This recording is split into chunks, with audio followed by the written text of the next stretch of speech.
সাইফুর রহমান আজিম ভাই ইউটিউব 6 লক্ষ subscriber and Facebook 2,47,000 followers and ST unique Sajib ভাই YouTube 1.3 million subscriber and Facebook 8,51,000 follower. আজকে এই দুজনকে হাইলাইট করার কনসেপ্টটা কেন আসলো ভিডিও শেষ পর্যন্ত দেখলে বুঝতে পারবেন। তাই চ্যানেলে যারা নতুন আসছেন ভিডিওতে লাইক দিবেন, চ্যানেল অবশ্যই সাবস্ক্রাইব করে দিবেন এমন সুন্দর সুন্দর ভিডিও পাওয়ার জন্য। ওকে, কাম টু দ্য পয়েন্ট। আপনাদের কি মনে আছে কিছুদিন আগে ফেসবুকে একটা স্লোগান বয়ে গেছে, অনুপ্রেরণার আরেক নাম বিল্লাল। যারাই এই স্লোগানে তাল মিলিয়েছেন আজকে আমি তাদেরকে বলবো প্লিজ ডোন্ট ডু ইট। এই ধরনের স্লোগানের সাথে তাল মিলিয়ে চলতে আমি কি জন্য মানা করছি আপনারা একটু বোঝার চেষ্টা করবেন। দেখুন, কন্টেন্ট ক্রিয়েশনে যদি আপনি আসেন তাহলে আপনার নিজেকে আপনি দাঁড় করাতে হবে, ঠিক আছে? আপনি যদি কন্টেন্ট ক্রিয়েশনে বিগিনার্স হন, আপনি যদি ভাবেন যে আপনার ভিতরে কোনো ক্রিয়েটিভিটি নেই, এটা শুধুমাত্র আপনার ভুল চিন্তা ভাবনা, ঠিক আছে? এই ধরনের কনসেপ্ট থেকে আমাদেরকে বের হয়ে আসতে হবে, ঠিক আছে? যারাই আপনারা বিল্লাল ভাইকে নিয়ে ভিডিও তৈরি করছেন, অনেক অডিয়েন্স আমার কাছে আসছেন যে ভাই আমার ফেসটা চেক করে দেখেন, আমি মিউজিক ইউজ করি, এভাবে আমি ভিডিও করি। তো দেখুন, অনেকের ফেস আমি চেক করলাম, অনেকের প্রোফাইল আমি চেক করলাম, তাদের ওইখানে দেখলাম তারা কিভাবে কন্টেন্ট মেক করতেছে একদম সেম বিল্লাল ভাইয়ের মতো, ঠিক আছে? Same type of background, same type of music, এবং কি একই লোকেশন, একই রকমের সব কিছু, ঠিক আছে? কন্টেন্ট আইডিয়াও কিন্তু একই রকমের, ঠিক আছে? তো সেই জন্য আপনি যখন অন্য একজনকে সরাসরি কপি করতেছেন তখন কিন্তু কেউ আপনাকে কন্টেন্ট ক্রিয়েটর বলবে না। যখনই আপনি একটু উঁচু লেভেলে চলে যাবেন তখন কিন্তু সবাই আপনাকে বলবে ও তো অমুককে কপি করে উপরে আসছে, বা অমুকের ভিডিও কপি করে সে এতটুকু দূরে আসছে, ঠিক আছে? তো সেই ক্ষেত্রে আপনি যদি কন্টেন্ট ক্রিয়েশন জার্নি শুরু করতে চান অবশ্যই এটা দেখে আপনাকে বিরত থাকতে হবে, ঠিক আছে?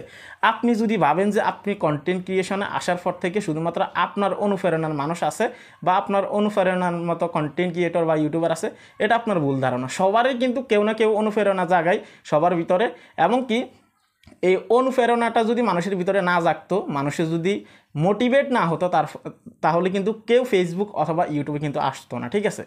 আমি যে দুইজনের ছবি আপনাদেরকে দেখালাম, চ্যানেল আপনাদেরকে দেখালাম, ভিডিওর প্রথমে সাইফুল ভাই, সজীব ভাই, ঠিক আছে? ওনাদেরকে আমি প্রচুর পছন্দ করি, ঠিক আছে? ওনাদের অনেক ভিডিও আমি দেখি অনেক আগ থেকে, ঠিক আছে? ওনারা অনেক সিনিয়র, কিন্তু কখনো কি আপনারা দেখছেন ওনাদের মতো কথা বলতে, ওনাদের ভিডিও কপি করতে, বা সব কিছু ওনাদের মতো করতেছি? বিষয়টা কি এরকম? একদমই না। এখন আমি যদি আমার নিজের জায়গা থেকে সাইফুল ভাই হতে চাই, আমি কি পারবো? একদমই অসম্ভব কথা। আমার জায়গা থেকে যদি আমি সজীব ভাই হইতে চাই, ঠিক আছে, এসটি ইউনিক টেক আমি যদি হইতে চাই, আমি কি হতে পারবো? আপনারাই বলেন, সম্ভব? কখনো না। আমার ভিতরে কী ধরনের ক্রিয়েটিভিটি আছে, আমি কতটুকু এগোতে পারবো এই ক্রিয়েটিভিটি দিয়ে, এটার উপরে নির্ভর করে কিন্তু আমার লাইফ চলবে, ঠিক আছে? আমি বর্তমানে কি করতেছি আর পিছনে কি করছি সেগুলো কোনো বিষয় না। আমার ভিতরে কী ধরনের ক্রিয়েটিভিটি আছে, কতটুকু ক্রিয়েটিভিটি আছে, এটাই কিন্তু কাজে লাগবে, ঠিক আছে? এখন দেখেন, এই যে সজীব ভাইয়ের কথা বললাম, উনি এখন গ্যাজেটে চলে গেছে, হয়তো এক সময় কিন্তু আমাদের মতো ভিডিও তৈরি করছে, কিন্তু এখন উনি গ্যাজেটে চলে গেছে। এখন আমি যদি ওনাকে দেখে অনুপ্রেরণা পাই, আমি যদি গ্যাজেট রিভিউ করতে যাই, তাহলে কি সম্ভব হবে? আমি স্টার্ট করলে কি কেউ আমাকে হচ্ছে যে স্পন্সর দিবে, বা আমি এত গ্যাজেট কিভাবে ক্রয় করব? আমার কি ওই সামর্থ্য আছে? একদমই না, ঠিক আছে? সেক্ষেত্রে আপনি নিজের জায়গা থেকে যদি আপনি আরেকজন হতে চান, আপনি যদি বিল্লাল ভাই হতে চান, আপনি যদি সাইফুল ভাই হতে চান, আপনি যদি হচ্ছে যে সজীব ভাই হতে চান, তাহলে কি আপনি হতে পারবেন? কখনো সম্ভব না। দেখেন, সাইফুল ভাইয়ের একের অধিক চ্যানেল আছে, ঠিক আছে? মাল্টিপল পেজেস আছে, মাল্টিপল চ্যানেল আছে। সেক্ষেত্রে উনি কিন্তু অনেক উঁচু লেভেলে চলে গেছে, ঠিক আছে? অনেক সিনিয়র আমাদের। এখন আমি ওনাকে দেখেই অনুপ্রেরণা পাইছি, এবং কি ওনাকে দেখে কিন্তু আমি ইউটিউবে আসছে, একটা কথা, ঠিক আছে? উনি কিন্তু আমার অনেক পছন্দের একজন মানুষ। তো সেক্ষেত্রে ইভেন আপনি এই চ্যানেল থেকে যে ভিডিওটা দেখতেছেন, এই চ্যানেলের যে ক্যাটাগরিটা আছে এটাও সিলেক্ট করা কিন্তু সাইফুল ভাইয়ের, ওনার পরামর্শ মতেই কিন্তু এই চ্যানেলের ক্যাটাগরিটা আমি দিছি, ঠিক আছে? তো সেক্ষেত্রে ওনাকে দেখেই কিন্তু আমার ভিতরে অনুপ্রেরণা আসে। এখন আমি যদি ওনার মতো হতে চাই, হতে পারবো না। আমাকে দেখছেন ওনার মতো কন্টেন্ট তৈরি করতে? একদমই না, ঠিক আছে? আপনারা প্লিজ যারা কন্টেন্ট ক্রিয়েশনে আসতেছেন সরাসরি কাউকে কপি করা থেকে একদমই বিরত থাকবেন।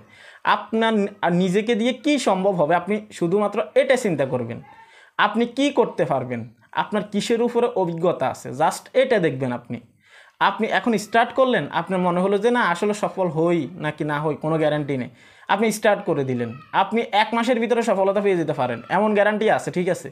এমন গ্যারান্টি আছে সোশ্যাল মিডিয়াতে, এরকম রেকর্ডও কিন্তু আছে। তো সেই ক্ষেত্রে যদি আপনি সফল হন তখন আপনাকে মানুষ কি বলবে? আপনাকে কি সরাসরি বলবে যে আপনার নিজের যোগ্যতা আপনি উঠে আসছেন? একদমই না। আপনারা যারা বিল্লাল ভাইকে ট্রেন্ড মনে করে আপনারা ভিডিও তৈরি করতেছেন, এগুলো বাদ দিয়ে দিন। আপনার নিজের মতো করে আপনি কন্টেন্ট মেক করেন।